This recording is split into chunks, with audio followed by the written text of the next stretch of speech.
नमस्कार, आप देख रहे हैं 5 का प्राइम टाइम और मैं हूं आपके साथ अमनदीप। कैग की रिपोर्ट आने के बाद में नोएडा अथॉरिटी में हुए घोटाले की परत खुलती जा रही है। क्या रिहायशी जमीन, क्या औद्योगिक भूखंड, क्या हाउसिंग सोसाइटी, क्या स्पोर्ट्स सिटी, हर डील में घोटाले सामने आ रहे हैं। 1988 में नोएडा को मुख्य तौर पर बसाया गया था उद्योगों को बढ़ावा देने के लिए। जब दिल्ली में जमीन कम पड़ी तो नोएडा की बसावट हुई और यहां नई नई औद्योगिक इकाइयां स्थापित की गई। ऐसे में जब उद्योग बढ़े तो आबादी भी बढ़ी, तो उस पर आबादी को बसाने के लिए पहले तो प्लांटों का आवंटन किया गया, जिसके खुद अथॉरिटी ने बनाया और प्लाटिंग भी की और साथ ही सेक्टर भी बनाए गए। लेकिन जब सेक्टर भी भर गए तो नोएडा में एंट्री हुई रियल एस्टेट की। रियल एस्टेट के बड़े बड़े धुरंधरों ने नोएडा का रुख किया। यहां की लाखों की आबादी को आशियाना मुहैया कराने के लिए हाउसिंग प्रोजेक्टों की भी शुरुआत की गई। इसके लिए नोएडा अथॉरिटी को जमीन आवंटित भी की गई, इसकी जिम्मेदारी भी दी गई। और फिर क्या था, 2005 से लेकर 2017 तक बड़े स्तर पर हजारों एकड़ जमीन को बिल्डरों को आवंटित किया गया। अथॉरिटी को इस जमीन आवंटन से हजारों करोड़ की कमाई होनी थी। इसके लिए अथॉरिटी के कुछ नियम कायदे थे, यानी कि पहले टेंडर निकाला जाता, उसके बाद जिसको जमीन आवंटित हुई है उसे तय कीमत का कुल 30% तुरंत जमा करना होता था। इसके लिए बाद में बाकी 70% सोसाइटी बसने की अवधि के बीच देना होता था। लेकिन चहेतों को जमीन देने के लिए मात्र 10% सिक्योरिटी मनी का स्लैब बनाया गया। 50-60 करोड़ टर्नओवर वाली कंपनियों को 500-500 करोड़ के प्रोजेक्ट बनाने की जिम्मेदारी सौंपी गई। यानी साफ था कि बड़े स्तर पर बंदरबाट की गई और कैग की रिपोर्ट इसका जीता जागता उदाहरण है।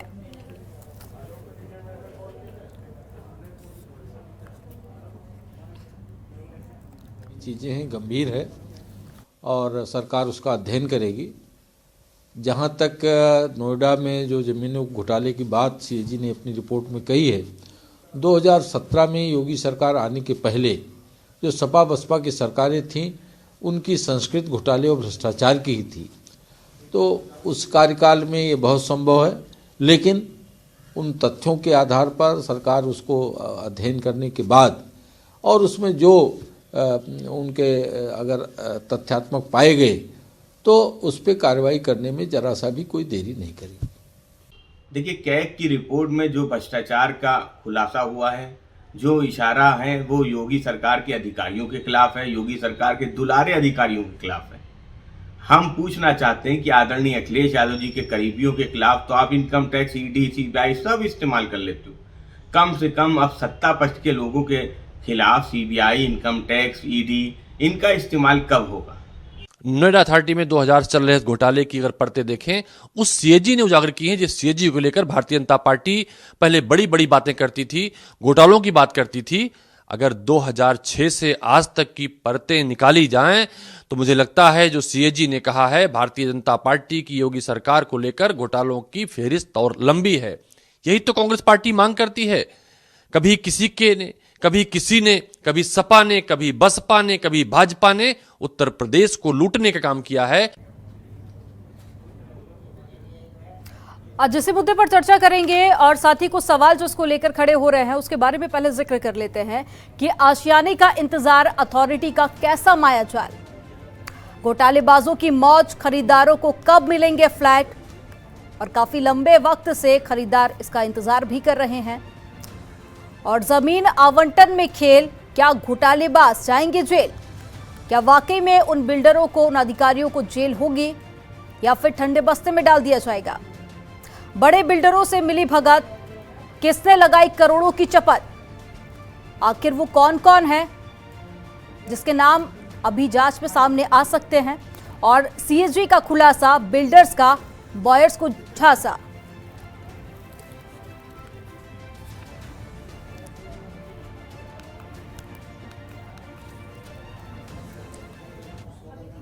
और इसी मुद्दे पर चर्चा करने के लिए कुछ खास मेहमान हमारे साथ में जुड़े हुए हैं। अश्विनी शाही जी जुड़े हुए हैं जो कि बीजेपी से नेता हैं। मनीष कुमार जी हमारे साथ में जुड़े हुए हैं, सीनियर वाइस प्रेसिडेंट है बार्स एसोसिएशन के। और साथ ही हमारे साथ में डॉक्टर सुनील कौशिक जी जुड़े हुए हैं जो कि वरिष्ठ पत्रकार हैं। आप तीनों का बहुत स्वागत है। सबसे पहले अश्विनी जी, मैं आपका रुख करूंगी कि 4 दिन बीत चुके हैं, कैग की रिपोर्ट सामने आई है। अब देखिए, इंतजार सिर्फ उस घड़ी का है कि आखिर कब अधिकारियों की बर्खास्तगी होगी, कब उनकी गिरफ्तारी होगी, जो इतने बड़े भ्रष्टाचार में संलिप्त थे? क्या कुछ एक्शन लिया गया है अभी तक सरकार की तरफ से? क्या कुछ कड़ी कार्रवाई होगी?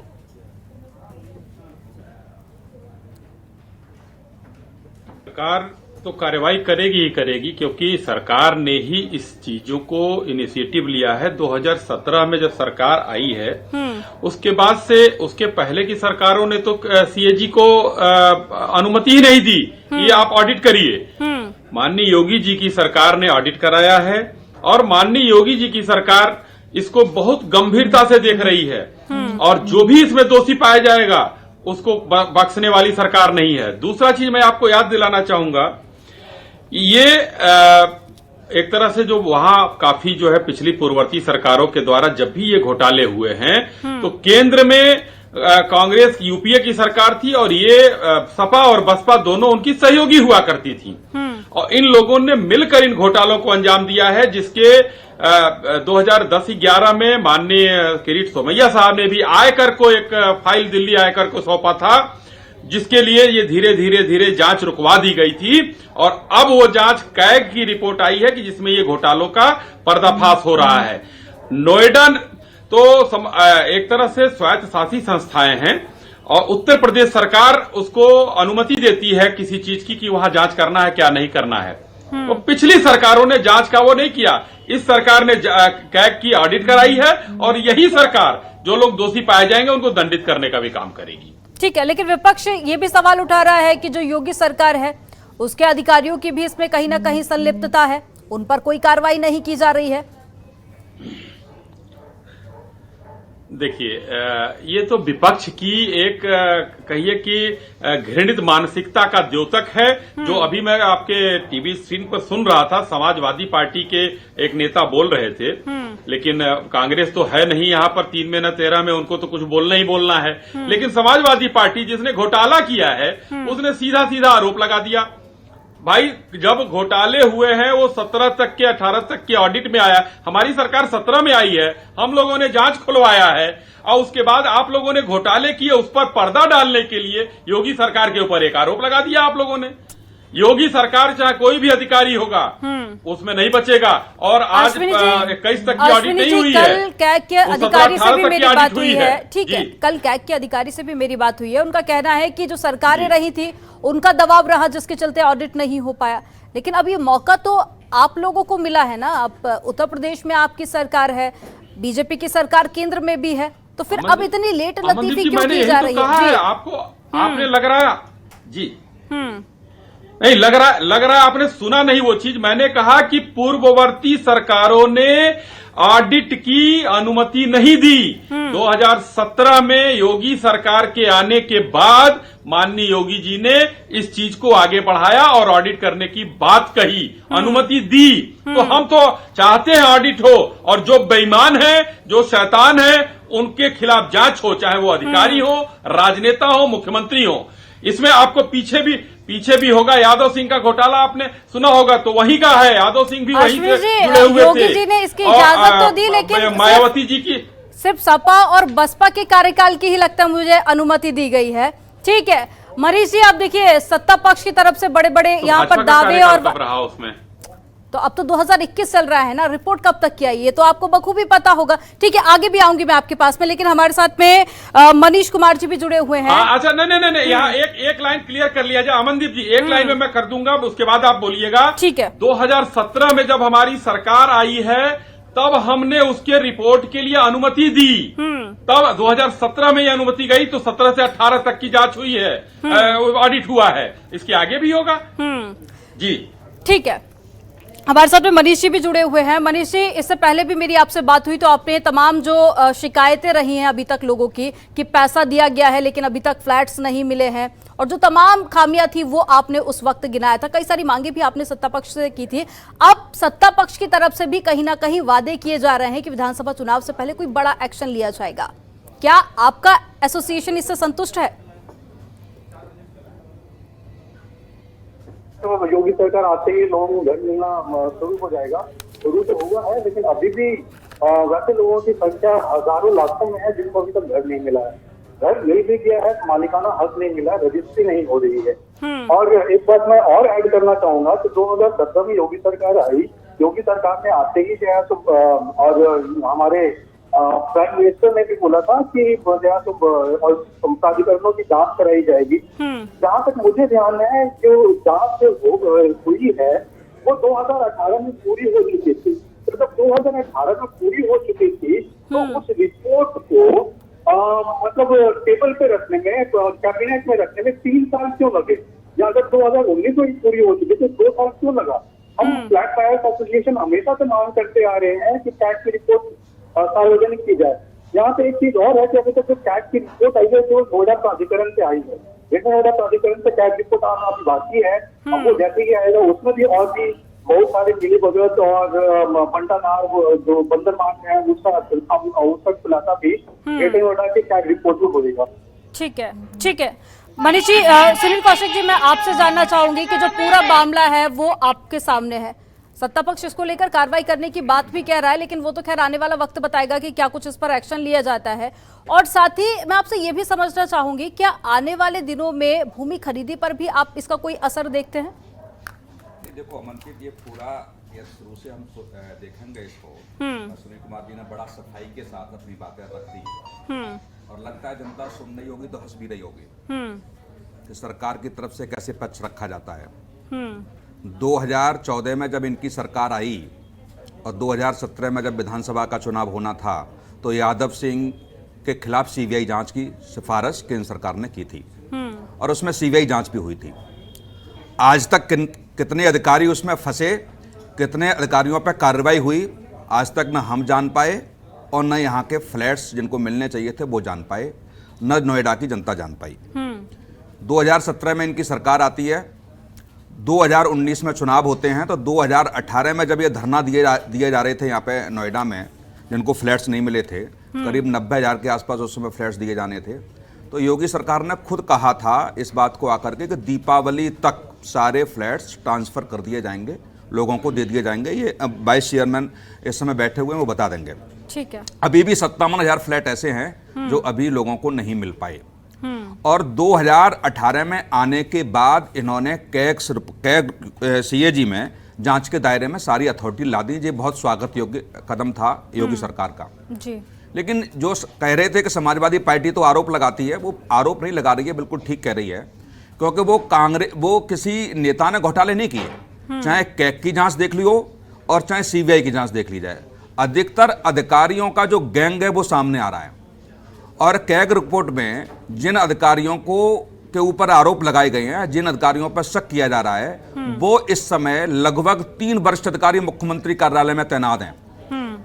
और उस समय जब समाजवादी पार्टी, बहुजन समाज पार्टी की सरकार जब थी, तो वो वहां एसीओ और डीसीओ हुआ करते थे जी। और एक चेयरमैन भी हुआ करते थे जो इस समय बड़े लेवल पे मुख्यमंत्री कार्यालय में तैनात हैं, वो पूरे प्रदेश को देख रहे हैं। तो मुझे नहीं लगता कि कैग रिपोर्ट आने के बाद सरकार, उत्तर प्रदेश की सरकार कोई भी बड़ी कार्रवाई करेगी, क्योंकि जिन अधिकारियों का नाम, जिन अधिकारियों की संलिप्तता दिखाई जा रही है, वो अधिकारी इस समय सरकार चला रहे हैं।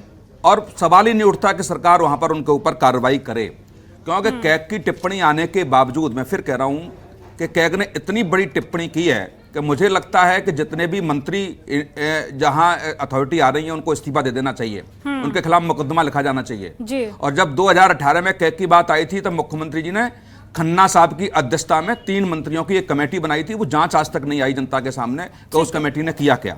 अब आप देख लीजिए कैग ने क्या कहा है। ये तो सुनील साहब समझते होंगे इस बात को लेकर के कि शासन के मूल सिद्धांतों, जनहित के पालन, जवाबदेही, निर्णय लेने में पारदर्शिता, नैतिकता और अखंडता की पूर्ण अवहेलना के प्रमाण हैं। इसमें अब बचता क्या है? सुप्रीम कोर्ट जब टिप्पणी करता है कि अथॉरिटी के नाक कान में से टपकता है भ्रष्टाचार, इससे बड़ी टिप्पणी क्या होगी? और आप उन अधिकारियों को बचाने का प्रयास कर रहे हैं जिन अधिकारियों ने दूसरी सरकारों को में रहते हुए इन भ्रष्टाचार को बढ़ावा दिया। कौशिक जी, आपने जो सवाल उठाया उसके बाद में फिर देखिए एक बड़ा सवाल वही खड़ा हो गया है कि अगर ऐसे ही स्थिति रही तो फिर कार्रवाई कैसे की जाएगी। और आज इसी मुद्दे को लेकर हम चर्चा कर रहे हैं, खास मेहमान हमारे साथ में जुड़े हुए हैं। अश्विनी जी, सबसे पहले मैं आप ही का रुख करूंगी कि आपने कार्रवाई की बात कही, ठीक है, आने वाले दिनों में अगर कार्रवाई होती तो ये बहुत अच्छी बात है, लेकिन इसके अलावा भी कई सारे लूप होल्स हैं, जैसे कि मॉनिटरिंग को लेकर अगर बात करें तो मॉनिटरिंग में भी कहीं ना कहीं खामियां पाई गई हैं। और इससे पहले जो मनीष जी ने सवाल उठाया कि हर एक साल में ऑडिट होना चाहिए, पर वो नहीं हुआ। क्या आने वाले दिनों में इस पर भी सुधार होगा?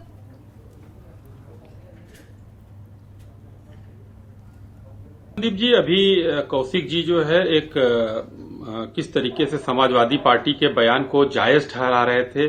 चलिए खैर, उन्होंने ये माना कि योगी जी की सरकार आने के बाद जो है गलत कह रहे हैं। ऑडिट के दायरे में लाया गया। वो उस समय के तैनात अफसर थे, वो इस समय सीनियर पोस्ट पे मुख्यमंत्री कार्यालय में तैनात है। मैं कह रहा हूं, मैं ये नहीं कह रहा, लेकिन वो एक तंत्र है, उस तंत्र को तोड़ना पड़ेगा। मैं आता हूं, मैं उस पर भी आता हूं, मैं आता हूं। तो माना आपने कम से कम, चलिए कि योगी जी ने जवाब गया कि अब जो है ऑडिट होगा, क्योंकि पहले ये की सरकारें ऑडिट के दायरे में इसको नहीं रखती थी और अब जो है वो ऑडिट के दायरे में रखा गया। 2013 में एक जांच हुई थी, कौशिक जी शायद आपको याद होगा, लोकायुक्त की जांच हुई थी इन्हीं सबको। 2013 में तो सरकार किसकी थी किसी को कहने की जरूरत नहीं, उत्तर प्रदेश में लोकायुक्त की सरकार की 2 छोटी एजेंसियों ने जांच किया था, लोकायुक्त ने अलग, और उन दोनों एजेंसियों ने शून्य घोटाला का रिपोर्ट दिया था। शून्य घोटाला, अमनदीप जी इसको ध्यान दीजिएगा, शून्य घोटाला का रिपोर्ट दिया था उत्तर प्रदेश लोकायुक्त ने। और आज कम से कम सीएजी की रिपोर्ट में उजागर तो हुई चीजें। अश्विनी जी, एक भ्रष्टाचार को दूसरे भ्रष्टाचार की रिपोर्ट दिखाकर छुपाया नहीं जा सकता ना। मैं इसलिए नहीं मानना कि उसमें नीरा जी जेल गई थी। कहा आप नीरा जी के हस्बैंड थे, उसके बाद रिपोर्ट आई है इलेक्शन से पहले प्रदीप गुप्ता आईएएस थे, वो जेल गए उसमें। मनीष जी, सुनील जी, मैं आपको मौका दूंगी, मेरे पास वक्त की कमी है। अश्विनी जी वक्त की कमी है, प्लीज मुद्दे पर रहिए। मैं ये कह रहा हूं कि आज के दिन में अगर घोटाला पकड़ा गया है तो भारतीय जनता पार्टी की सरकार से, जब से हम लोग 2014 के बाद सरकार आई है, सब लोग अपेक्षा करने लगते हैं कि दूसरे दिन ही रिजल्ट दे दो, नहीं तो वो सरकार आपकी एक छोटा सा सवाल कीजिए और चाहे जो जहां बैठा होगा सजा उसको मिलेगा। यादव सिंह वाले प्रकरण में कोई बड़ी कार्रवाई आप बता दीजिए मुझे। यादव सिंह प्रकरण में जमानत हो गई थी, फिर से सीबीआई गिरफ्तार करके ले गई है। केवल अकेले जिम्मेदार थे। नहीं, मैं वही कह रहा हूं, यादव सिंह वाले प्रकरण में सीबीआई जांच में जो अफसर आए वो क्यों बाहर हैं? सीबीआई ने गिरफ्तार जो अफसर जो आए वो बाहर क्यों हैं?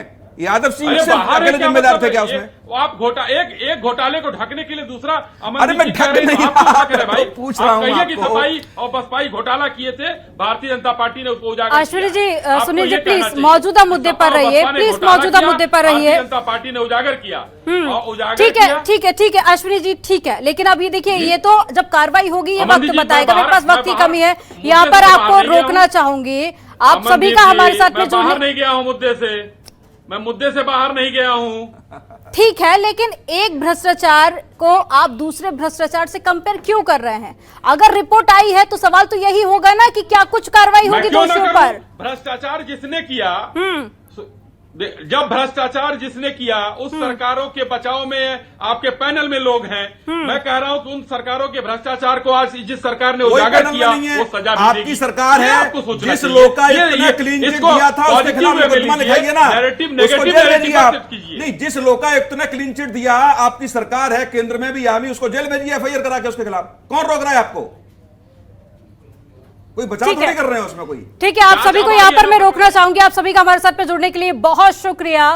तो देखिए, तमाम राजनीतिक दलों की तरफ से भी अब अलग अलग तरह के बयान सामने आने लगे हैं और दूसरी तरफ कैग की रिपोर्ट सामने आई है और साथ ही कैग के अधिकारियों की अगर हम बात करें तो उनका कहना है कि अभी मामले में और भी जांच होगी तो कुछ और भी बड़े खुलासे हो सकते हैं। 4 दिन बीत चुके हैं, आने वाले दिनों में बीजेपी की तरफ से कहा गया है कि एक बड़ा एक्शन लिया जाएगा, लेकिन इंतजार अब सभी को इस बात का है कि योगी सरकार क्या कुछ इस पर एक्शन लेती है। फिलहाल इस डिबेट में इतना ही। आप देखते रहिए जनतंत्र टीवी, खबरों का सिलसिला लगातार जारी है।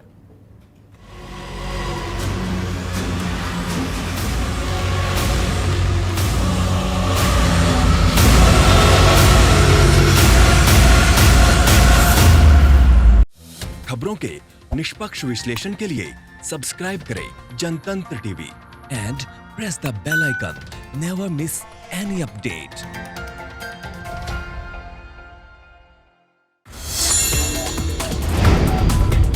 Download the Janatantra TV app, available on Google Play and App Store. Download it now.